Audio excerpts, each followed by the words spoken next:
안녕하십니까? 네, 행복한 안식일입니다. 오늘 또 이렇게 어제에 이어서 우리 성곡교회 성도님들과 함께 말씀을 나누고 또 하나님의 은혜를 함께 경험케 하시니 그 은혜에 감사를 드립니다. 오늘 저는 마지막 시대의 재림교회 사명이라는 주제로 우리 성곡교회가 앞으로 나아가야 할 길과 또 그 길을 왜 가야 하는지에 대해서 함께 말씀을 나누려고 합니다. 먼저 제 소개를 어제부터 많이 해주셨는데요. 그래도 또 저 사람이 누군가 하시는 분들이 계실 것 같아서 제 소개를 좀 간단히 하도록 하겠습니다. 저는 예산 고덕교회 출신입니다. 그리고 하나님의 은혜로 한 명의 아내와 둘 아들과 딸 하나를 두었습니다. 아내가 한 명이 얼마나 감사한지. 아들 둘을 키우다 보니까 저희 집사람이 아주 힘든 시간을 보내고 있습니다. 그래도 또 이렇게 자녀들이 3명이 있다 보니까 또 행복한 시간들이 참 많이 있는 것 같습니다. 요즘에 이제 출산율이 많이 저하되고 우리 청년들이 아이를 많이 낳지 않는데요. 우리 간절히 부탁드리기는 우리 성곡교회 청년들은 나중에 또 아이들을 적어도 3명 이상은 꼭 낳게 되기를 간절히 부탁드리겠습니다.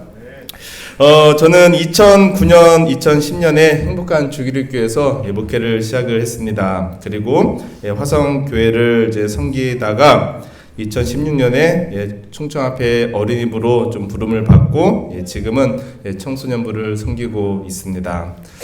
제가 성곡교회는 참 감사한 교회 중에 하나입니다. 제가 어린이부를 섬길 때에 우리 성곡교회 우리 집사님들이 정말 많이 도와주셨어요.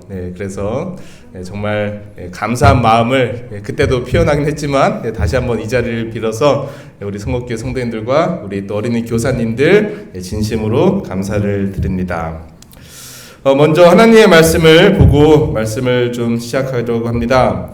요한계시록 12장 17절에 있는 말씀을 함께 낭독하도록 하겠습니다. 시작.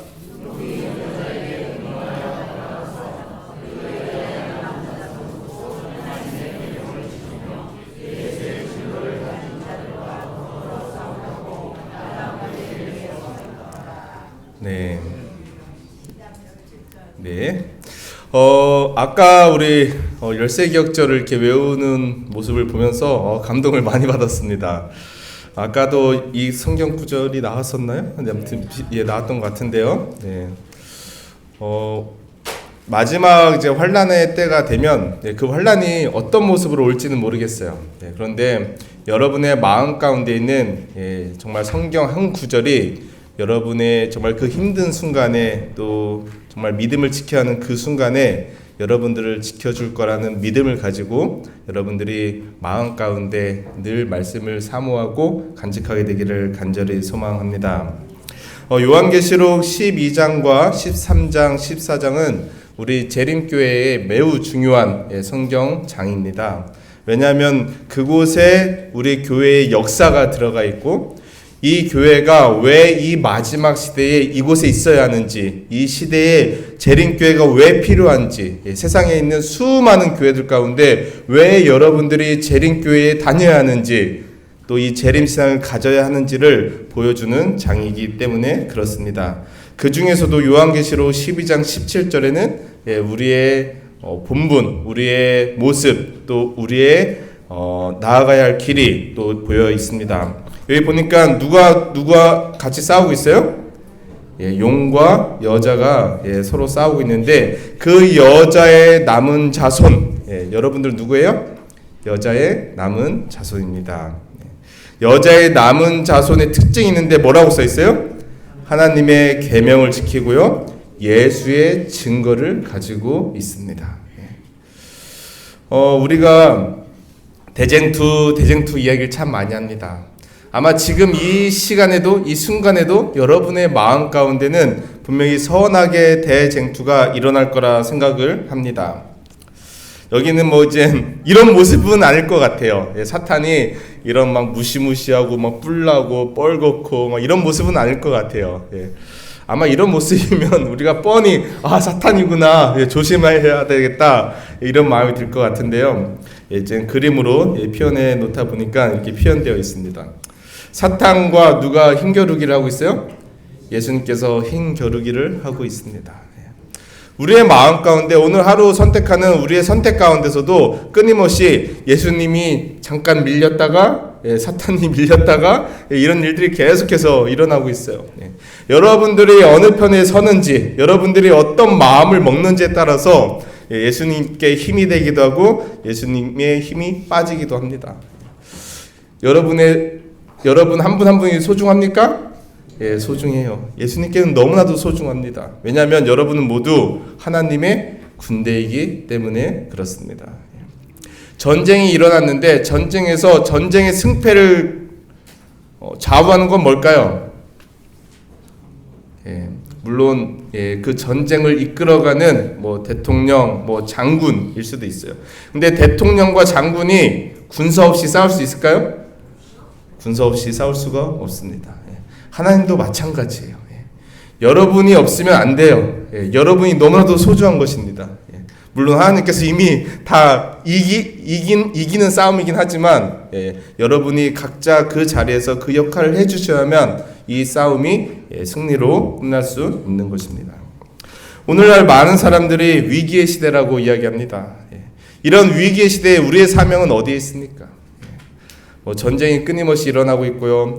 이제는 지나간 것처럼 보이지만 또 코로나 바이러스 이상의 바이러스가 또 언제 올지 모릅니다. 또 사회적으로 경제적으로 많은 위기 가운데 처해 있습니다. 이런 위기의 시대에 하나님의 편에 설 사람들이 주님께는 필요한 것입니다. 화인 여사의 원고에 보면 이렇게 기록되어 있어요. 이 땅 위에는 오로지 두 편뿐이다. 곧 예수 그리스도의 피 묻은 깃발 아래 서 있는 사람들과 반역자의 검은 깃발 아래 서 있는 사람들. 계시록 12장에는 순종하는 자들과 불순종하는 자들 사이에 있을 큰 싸움이 나타나 있다. 두 부류의 사람이 있다는 거예요. 어떤 부류요? 순종하는 자들과 순종하지 않는 자들. 순종하는 자들은 뭐에 순종하는 자들이에요? 하나님의 계명을 지키고요. 예수의 증거를 가진 자들입니다. 하나님의 율법에 순종하는 자들이에요. 그들이 누구예요? 바로 여러분들입니다. 제7일 안식일 예수 재림 교인들. 제가 여기 있는 우리 대원들 나이 많을 때에 초등학교 때에 많은 고민을 했어요. 왜 꼭 제7일 안식일 예수 재림 교회에 다녀야 할까? 제가 이 교회는 아니지만 고덕교회 자리에 앉아가지고 목사님의 말씀을 들으면서 곰곰이 생각을 해봤어요. 우리 엄마 아빠가 재림교인이 아니었으면 내가 재림교회 다녔을까? 그때 초등학교 때 제가 내린 결론은 뭐였냐면 아니다였습니다. 만약에 우리 엄마 아빠가 불교를 믿었으면 저는 분명히 부처를 믿었을 것 같아요. 우리 엄마 아빠가 천주교에 다녔으면 저는 천주교에 다녔을 것 같아요. 근데 제가 하나님의 은혜를 힘입어서 신학과를 가게 되었습니다. 신학과에 가서 정말 존경하는 우리 교수님들께 이제 여러 가지 신학, 성경을 배우면서 제 마음 가운데 확신이 들었어요. 야, 진짜 엄마 아빠에게 감사해야겠구나. 사실 저는 저희 증조 할아버지부터 신앙을 했거든요. 제가 4대째 신앙입니다. 그래서 우리 선조에게 진짜 감사해야겠구나. 그런 생각을 좀 하게 되었어요. 내가 재림교인으로 태어나고 재림교회 안에 있다는 것이 얼마나 저에게 축복되고 감사한 일인지 모릅니다. 제가 신학을 공부하면 할수록 이 교회에 대한 확신, 재림신앙에 대한 확신을 갖게 되었습니다. 우리 성도님들도 그런 확신을 갖게 되기를 간절히 소망합니다. 그리고 여기에 있는 우리 주님의 군사들, 우리 패스파인더 대원들도 이 교회 안에서 그런 확신을 꼭 갖게 되기를 간절히 바랍니다. 다 함께 요한계시록 14장 6절로 7절에 있는 말씀을 보겠습니다. 예수님께서 우리 재림 성도들에게 주신 마지막 사명 가운데 하나인데요. 같이 한번 읽어보도록 하겠습니다. 시작.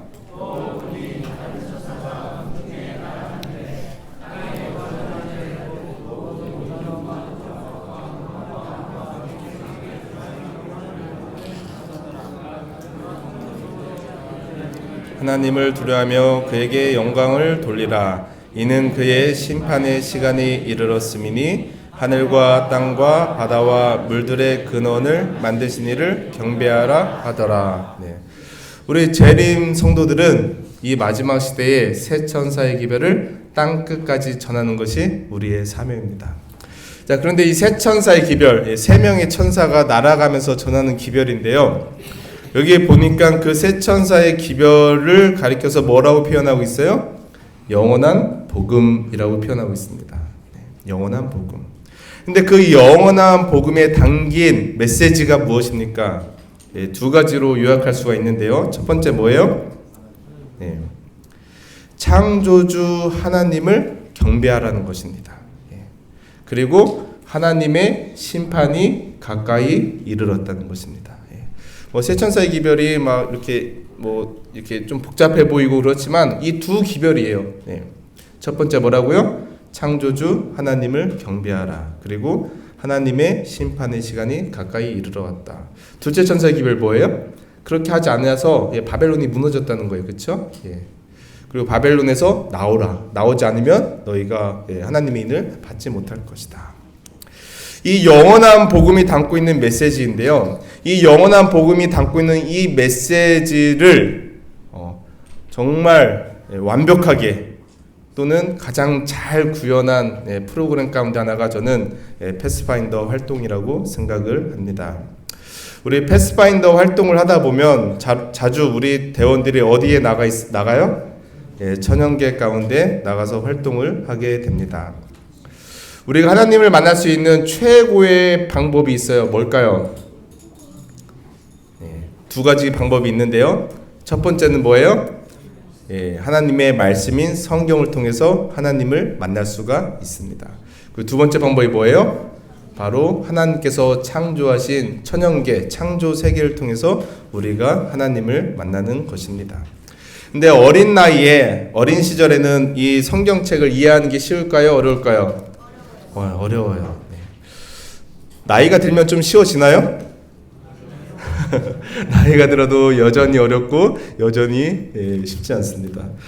저도 이제 정확히 제가 이 성경책을 몇 번을 읽었는지 기억이 나지 않지만 한 30번 넘게는 이제 어쨌든 통독을 한 것 같은데요.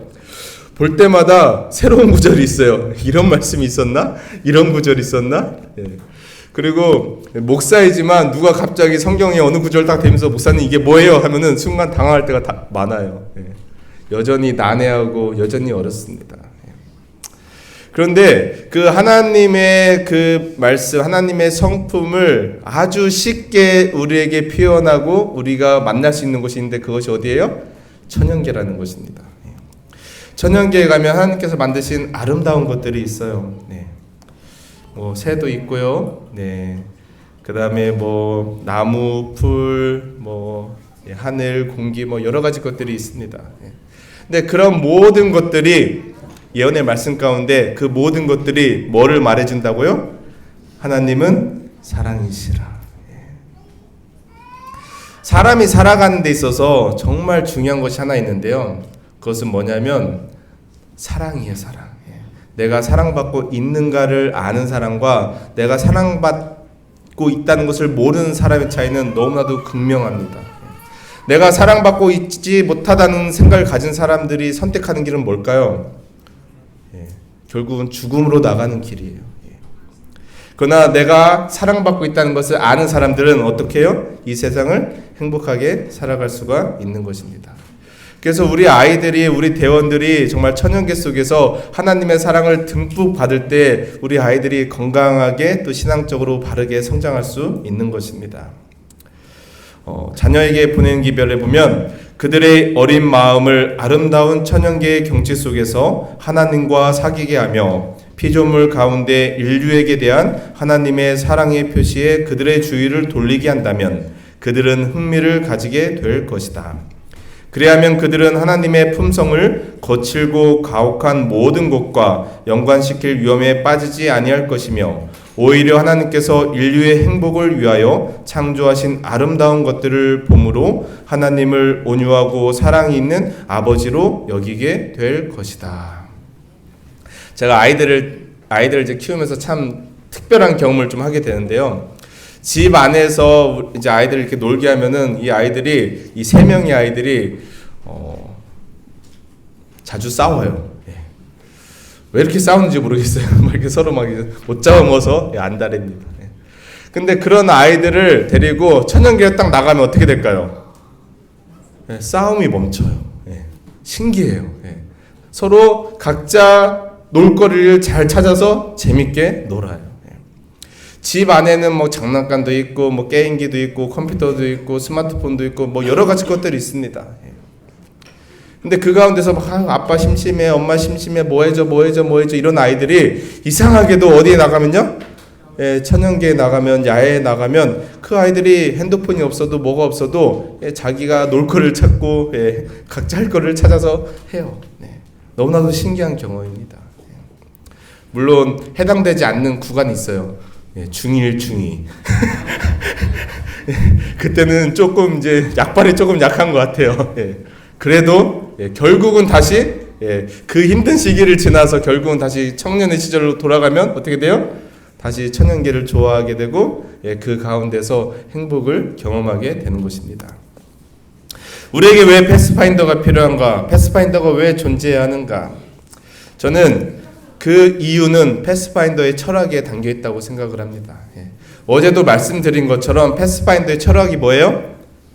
구원과 봉사입니다. 그래서 우리 선곡교회, 우리 교사님들이 꼭 명심해야 될 것은 패스파인더 활동을 할 때 모든 활동이 어디와 연결되게 해야 돼요? 구원과 봉사에 연결되게 해야 한다는 것입니다.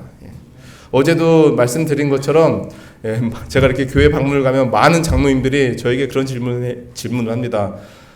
목사님, 왜 이렇게 패스파인더 애들은 맨날 이렇게 놀러만 다닙니까? 그럼 제가 그래요. 그래요. 어디 놀러 가는데요? 맨날 뭐 계곡 가고 어디 가고 돈만 쓰는 것 같아요. 그래서 제가 그래요. 장로님, 그 친구들이 놀러 가는 것처럼 보이지만 맨날 노는 것처럼 보이지만 계곡 가서 구원과 봉사를 실천하고 있습니다. 그래요. 그 친구들이 매일 축구만 하고 뭐 하는 것처럼 보이지만 그 가운데서 뭘 하고 있어요? 구원과 봉사를 이루고 있습니다. 패스파인더 활동이 정말 좋은 것 가운데 하나는 뭐냐면요, 모든 활동을 할 수 있다는 것입니다.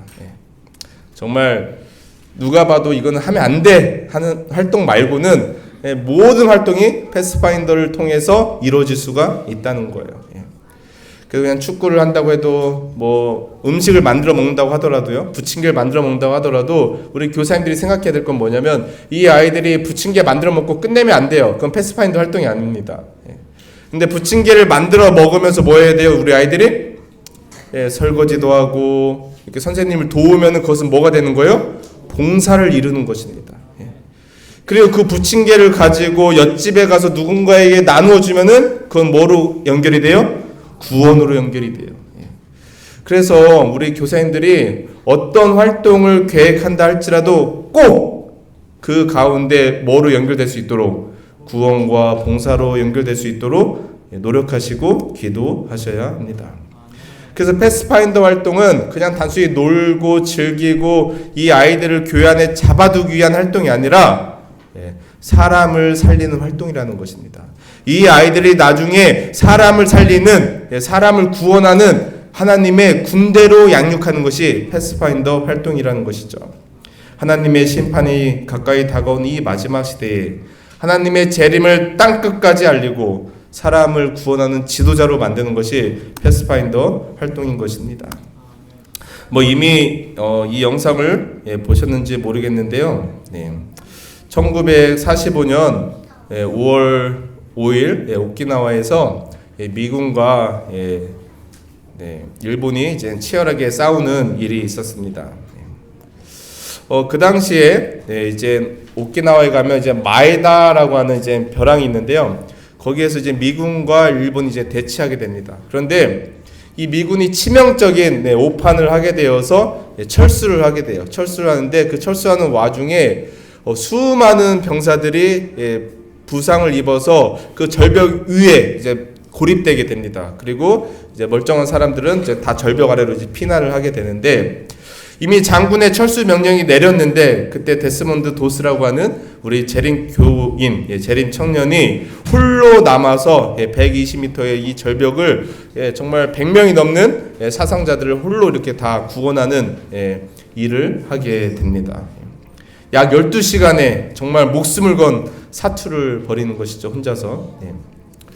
그래서 뭐 공식적으로는 75명이라고 하는데, 그 당시 같이 이제 그 전쟁에 참여했던 그 동료들의 말에 의하면 약 100명에서 한 130명 정도 됐다고 합니다. 그 이 사실이 이제 잘 알려져서 전쟁이 끝난 후에 이제 비무장 전투원으로서 최초로 미국 최고 무구훈장인 의의 명예 훈장을 수여받게 됩니다.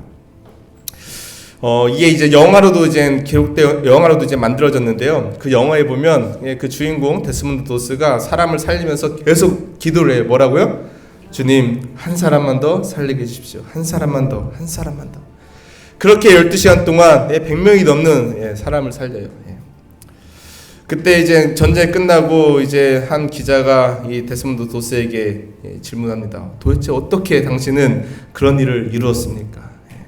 그때 이 데스몬드 도스가 뭐라고 이야기해요? 저는 어린 시절부터 교회에서 사람을 살리는 훈련을 받았습니다. 이 데스몬드 도스가 어제 제가 소개해드린 이제 5년에 한 번씩 열리는 국제 캠포리에 참여한 적이 있습니다. 한 15년 정도 흘렀는데요. 15년 정도 흘렀는데 그곳에 이제 나와서 이제 특별 이제 강연을 좀 하게 되었습니다. 데스몬드 도스의 이제 일대기가 이제 큰 화면을 통해서 이제 보여줬고요. 이 데스몬드 도스 할아버지가 이제 나와서 이제 우리 패스파인더 대원들에게 이야기합니다. 저도 어린 시절 여러분과 같은 패스파인더 대원이었습니다. 그 당시에는 이렇게 어린 시절에는 이 아이가 교회에 무슨 도움이 될까, 이 아이가 커서 뭐가 될까 걱정스러워요, 그렇죠? 그러나 모르는 것이죠. 나중에는 이 아이들이 이 나라를 구원하는 영웅이 될 수도 있는 것입니다. 이 아이들이 하나님께서 우리에게 맡기신 새 천사의 기별을 땅끝까지 전하는 선교사가 될 수 있는 거예요. 이 아이들이 이 성곡교회를 이끌어 나가는 지도자가 될 수 있다는 사실을 우리 모두가 기억하시게 되기를 간절히 소망합니다. 성경에 보면 정말 감동적인 구원의 이야기가 나옵니다. 그것은 바로 이제 에스더의 이야기인데요. 우리가 잘 아는 것처럼 페르시아 시대에 하만이 이제 이스라엘 백성들을 이제 죽이려고 하는 이제 음모를 꾸미게 되지요. 그래서 그 음모를 이제 모르드게가 먼저 알게 되고 그 사실을 에스더 왕비에게 알려주게 됩니다. 그때 이 모르드게가 이제 에스더에게 이런 이야기를 합니다. 모르드게가 그를 시켜 에스더에게 회답하되 너는 왕궁에 있으니 모든 유다인 중에 홀로 목숨을 건지리라 생각하지 말라. 이때 내가 만일 잠잠하여 말이 없으면 유다인은 다른 데로 말미암아 노임과 구원을 얻으려니와 너와 내 아버지 집은 멸망하리라. 내가 왕후의 자리를 얻은 것이 이때를 위함이 아닌지 누가 알겠느냐 하니. 잘 아시는 것처럼 에스더의 신분이 알려져 있었어요? 아니면 숨겨져 있었어요? 숨겨져 있었습니다. 만약에 에스더가 유대인이었다는 것을 왕이 알았더라고 하면 아마 그런 명령을 내리지도 않았을지도 모르겠어요. 근데 그 당시 에스더의 입장에서는 그 자신의 신분을 밝히는 게 너무 두려운 일이었죠. 잘못하면 자신의 목숨이 날아가는 그런 순간이었을 수도 있을 것 같습니다. 그때 모르드게가 아주 에스더에게 무서운 이야기를 해요. 내가 잠잠하면 혹시 하나님께서 이스라엘은 다른 방법으로 구원할 수 있는데 너와 내 집은 어떻게 할 것이다? 멸망할 것이다. 아주 무서운 이야기를 하죠. 그때 에스더가 깊이 고민하다가 이제 기도를 하고 모르드게에게 이렇게 회답을 하게 됩니다. 당신은 가서 수산에 있는 유다인을 다 모으고 나를 위하여 금식하되 밤낮 3일을 먹지도 말고 마시지도 마소서. 나도 나의 시녀와 더불어 이렇게 금식한 후에 규례를 어기고 왕에게 나아가리니 죽으면 죽으리이다 하니라. 저희가 성경으로 읽을 때는 죽으면 죽으리이다. 쉽게 이야기할 수 있어요. 사실 저도 이 어렸을 때, 예, 젊었을 때, 예, 지금도 젊죠. 네, 학생 시절에 이 말씀을 보면서 그 생각을 많이 했어요. 야, 나중에 야곱의 환란이 오고 막 그런 이제 무시무시한 일이 일어났을 때 나도 에스더처럼 죽으면 죽으리이다 하는 마음으로 예, 이 교회를 지켜야지. 막 이런 생각을 참 많이 했었어요. 예. 근데 시간이 흐르면 흐를수록 그리고 가족이 생기고 제가 지켜야 할 사람이 많아지니까 이 고백이 얼마나 대단한 고백인지 다시 한번 생각하게 돼요. 예. 내 목숨만 걸린 게 아니잖아요, 그렇죠? 예. 내 죽으면 죽으리이다. 예. 우리가 잘 아는 것처럼 다행히 이 에스더가 죽어요, 안 죽어요? 죽지 않습니다. 예. 왕이 에스더를 얼마나 사랑했는지 그에게 그물을 내밀고 이 에스더가 죽지 않게 됩니다. 선지자와 왕에 보면 이런 말씀이 있어요. 에스더 시대에 하나님의 백성에게 이른 시련은 그 시대에 국한된 특별한 경험이 아니다. 세상 끝날까지 여러 시대를 내려다본 계시자는 용이 여자에게 분노하여 돌아가서 그 여자의 남은 자손 곧 하나님의 계명을 지키며 예수의 증거를 가진 자들로 더불어 싸우려고 바다 모래 위에 섰더라고 선포하였다. 오늘날 세상에 살고 있는 어떤 이들은 이 말씀이 성취된 것을 볼 것이다.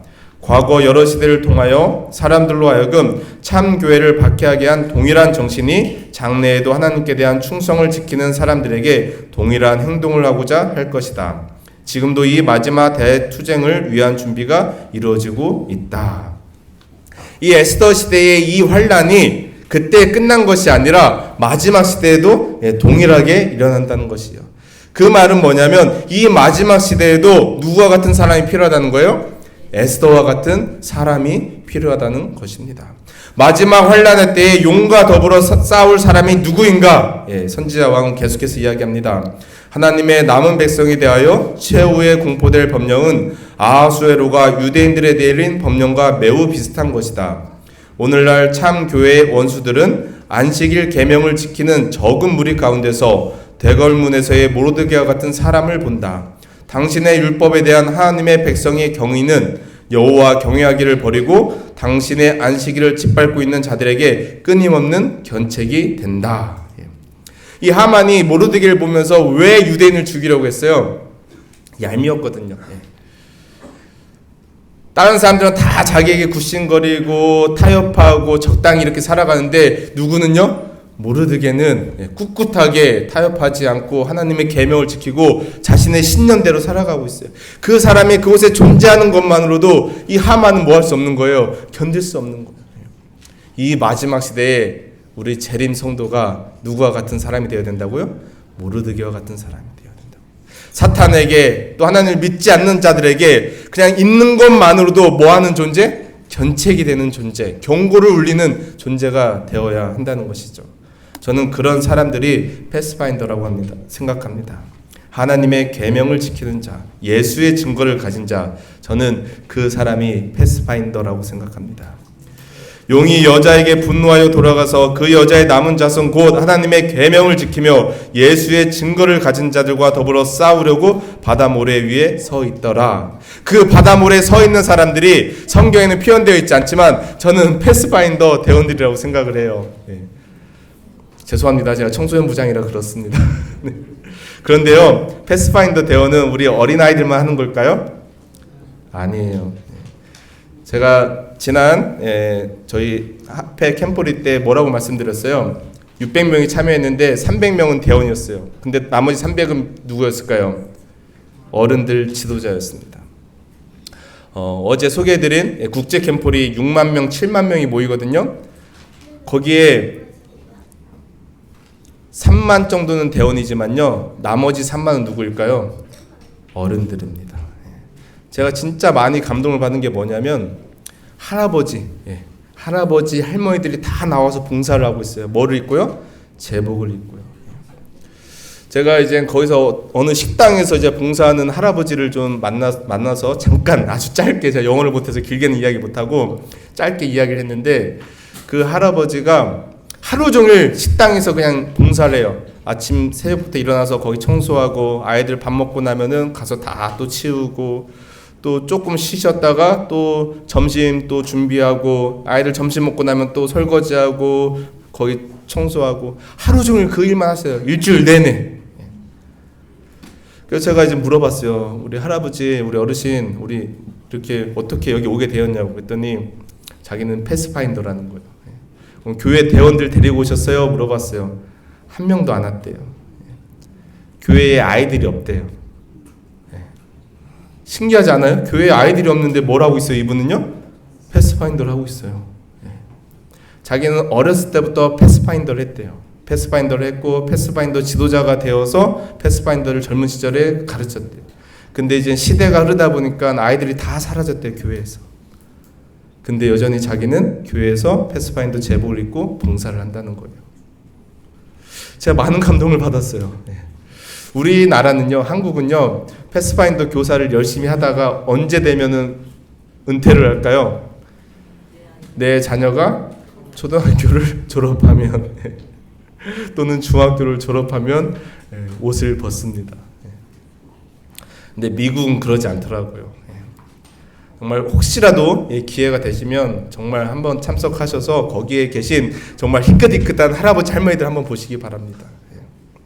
이 패스파인더 사역은 젊은 사람들만 하는 게 아니에요. 어린 사람들만 하는 게 아닙니다. 전 교인이 하는 것이에요.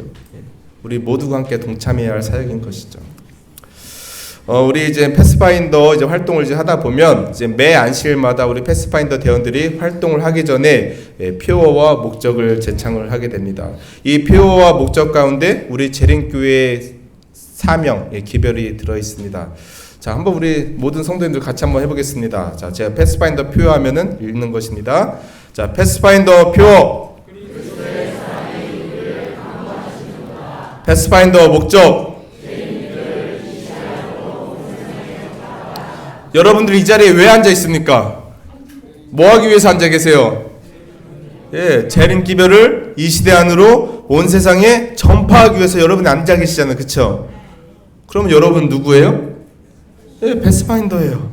저처럼 이런 제복은 입고 있지 않지만 여러분들의 마음에는, 여러분들의 생각에는, 여러분들의 유전자는 이미 뭐예요? 패스파인더인 것입니다.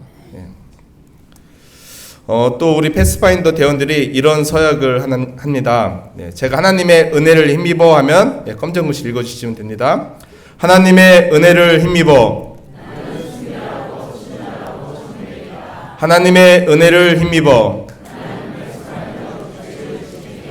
하나님의 은혜를 힘입어.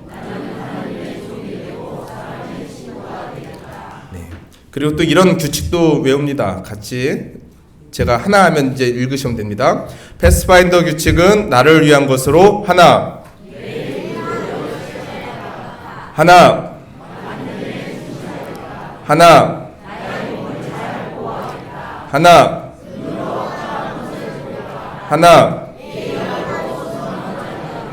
하나. 하나. 하나. 네, 매 안식일마다 우리 교사님들은, 우리 패스파인더 대원들이 표어, 목적, 서약, 규칙을 외울 수 있도록 모든 활동을 시작하기 전에 이걸 꼭 하시기 바랍니다. 많은 교회에서 이걸 이렇게 건너뛰어요. 똑같은 걸 하니까 우리 대원들이 아유 귀찮아요, 오늘 안 하면 안 돼요, 막 이렇게 해서 자꾸 건너뛰려고 하는데, 우리 교사님들이 꼭 이거를 매 안식일마다 우리 대원들을 이렇게 채워놓고 좀 잘 해주시기를 부탁드리겠습니다. 왜냐하면 여기에 우리의 기별이 있고요, 우리의 사명이 있어요. 이 아이들이 정말 그냥 이렇게 계속 이렇게 이 서약과 규칙을 되뇌이면서 이 말씀이 어디에 새겨지는 거예요? 마음에 새겨지는 것입니다. 그렇게 할 때에 우리 대원들이 믿음 안에서 또 교회 안에서 하나님의 군대로 정말 자라날 수 있을 거라 생각을 합니다. 우리나라가 과거로부터 많은 외세 침략을 받았습니다. 1866년도에 병인 양요가 일어났습니다. 프랑스가 강화도를 침략했죠. 그리고 1871년도에는 신미 양요가 일어났습니다. 미국이 강화도를 침략했습니다. 그리고 1875년도에는 운요 사건, 일본과 관련된 사건이 좀 일어났고요. 1876년도에는 운요 사건 때문에 조선과 일본이 조일 수호 조약을 맺게 됩니다. 근데 이 조일 수호 조약이 얼마나 조선에게 불리한 조약이었는지 그때부터 이제 일본이 이제 한국을 조금씩 이제 침략해 들기 시작하는 것이죠.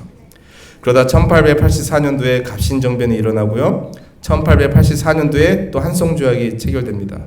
그러다가 이제 일본이 1894년도에 청일 전쟁을 일으키는데 그 청나라와 일본이 전쟁을 하는데 그것에 끌려간 사람들이나 이런 사람은 다 누구예요? 조선 사람들입니다. 그러다가 1895년도에는 무슨 일이 일어나요? 을미사변이 일어나요. 일본에 의해서 한 나라의 갑자기 생각나네요. 왕비가 이제 죽게 되죠. 그리고 1896년도에 한 나라의 왕이 일본이 무서워서 러시아 공사관으로 피난을 가는 아간 파천이 일어납니다. 그리고 1904년도에는 이제 일본과 러일 전쟁이 일어나게 되는데 그때도 역시 피해는 어디가 입어요? 우리 한국 조선이 입게 됩니다. 그러다가 1905년도에 이제 을사 조약이 체결되고요. 1907년도에는 일본에 의해서 고종 황제가 강제로 퇴위하게 됩니다. 그리고 군대가 해산이 돼요. 조선의 군대가 해산이 됩니다. 그래서 1909년도에 안중근이 이토 히로부미를 사살하고 그 사건을 또 빌미로 1910년도에 한일 합방, 이제 일본이 이제 아예 이제 조선을 이제 다스리게 되는 일들이 일어납니다. 정말 이 역사를 보면 얼마나 안타깝고 정말 처절한지 몰라요. 근데 1919년 3월 1일에 무슨 일이 일어난지 아십니까 혹시? 3.1운동이 일어나요. 이 1919년 3월 1일에 일어난 이 3.1운동이 얼마나 특별한 운동이었는지 몰라요. 여기 천안 지역은 아마 4월 1일에도 또 이렇게 독립운동을 했죠. 저기 병천에서 그렇죠. 우리나라가 일본에 의해서 점령이 되고 속국은 되었지만 끊임없이 누가 일어나요? 독립투사들이 일어나서 대한 독립을 외칩니다. 근데 번번이 실패해요. 그쵸? 번번이 실패하고 정말 말 그대로 계란으로 바위치는 일을 하게 됩니다. 그러다가 드디어 언제 우리나라가 해방이 돼요?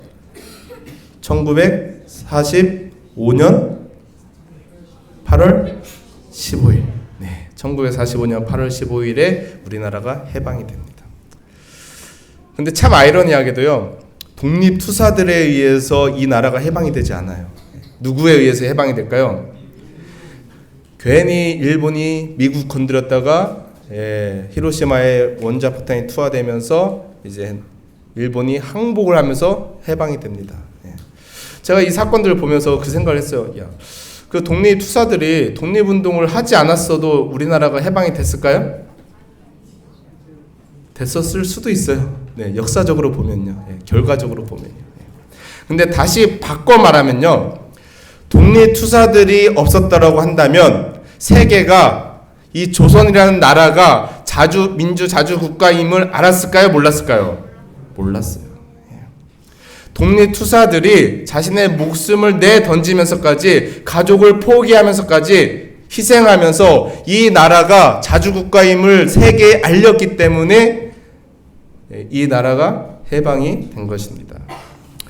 제가 이제 영화 가운데 이제 꼭 좀 챙겨보려고 하는 영화들이 있는데 그 영화 가운데 이제 독립과 관련된 이 영화들 제가 좀 가능하면 좀 챙겨보려고 합니다. 얼마나 감동이 있는지 몰라요. 그 가운데 이제 몇몇 이제 유명한 영화들 가운데 이 독립투사들이 이제 독립운동 하러 가기 전의 모습들을 이렇게 묶어놓은 유튜브의 영상이 있어서 잠깐 좀 보여드리려고 합니다. 좀 볼륨 좀 켜주시겠어요? 네.